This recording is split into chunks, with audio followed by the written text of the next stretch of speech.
привет, друзья! Меня зовут Инна, вы на канале Ин2К. Я продолжаю разбирать свои остатки тканей и шить исключительно только из них. Мне очень нравится сочетание разных фактур и разных цветов в одной вещи. Сегодня как раз я и буду использовать этот прием.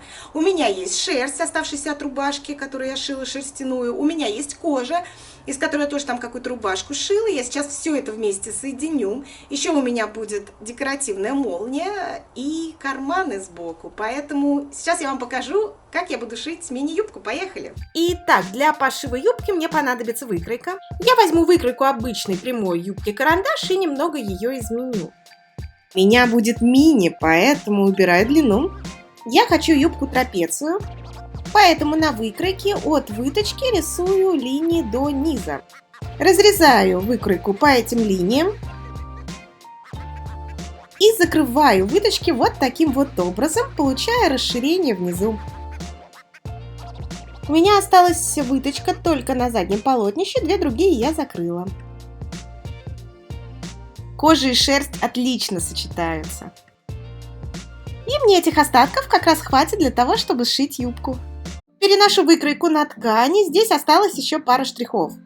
Добавляю по бокам еще расширение на 3 см. И рисую предварительный нижний срез, так как он все равно будет меняться в процессе. Все детали раскраиваю на ткани. Сразу делаю заготовки обтачек и проклеиваю их трикотажным дублерином. Еще я хочу карманы в боковом шве. Здесь я не стала заморачиваться, взяла их из выкройки брюк. Отмеряю на передних деталях линии входа в карман, уравниваю их с карманом и укрепляю вход в карман полоской из дублерина. Так делаю только на передних деталях юбки. Стачиваю выточки на задних деталях, заутюживаю их к среднему шву и делаю отстрочку по выточкам. Там, где кожа, я смазываю ее кремом, чтобы лапка лучше скользила. И пока я на машинке соединяю детали обтачек между собой, оставляя разрез спереди, так как у меня там будет молния. Вметываю на оверлоке все боковые срезы юбки, а также боковые срезы карманов и детали обтачки по низу. Теперь на машинке соединяю задние детали и разутюживаю припуски.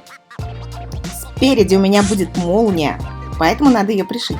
Прикладываю молнию к лицевой стороне детали и прокладываю прямую строчку при помощи специальной лапки для молний. Отгибаю молнию на припуск и хорошенько здесь все отглаживаю, так как строчек здесь никаких больше не будет. Перехожу к карману. Укладываю деталь мешковины лицом к лицу к передней детали и соединяю с метками, которые я делала ранее. Прокладываю строчку четко от метки до метки. Отворачиваю деталь кармана в сторону и приутюживаю. И снова по мешковине прокладываю строчку. Ориентируясь на переднюю деталь, отмечаю также метки для входа для задней детали. К задней детали юбки я прикладываю карман из основной ткани и также прокладываю строчку. Укладываю детали юбки лицом к лицу и отворачиваю карманы. И прокладываю строчку сверху от кармана и от кармана до низа, стараясь не задеть мешковины карманов. И прокладываю строчку по самому карману. Обтачку укладываю лицом к юбке и прокладываю строчку на машинке. Заутюживаю припуск на обтачку и по обтачке прокладываю строчку.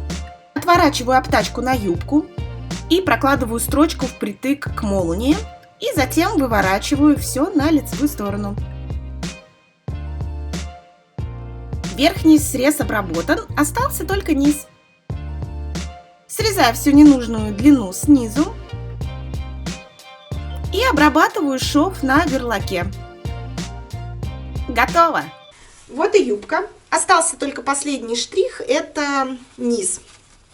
Я здесь заутюжила припуск, и я буду наметывать его иголкой вручную для того, чтобы не было никаких строчек, потому что у нас на юбке нет никаких строчек и не надо.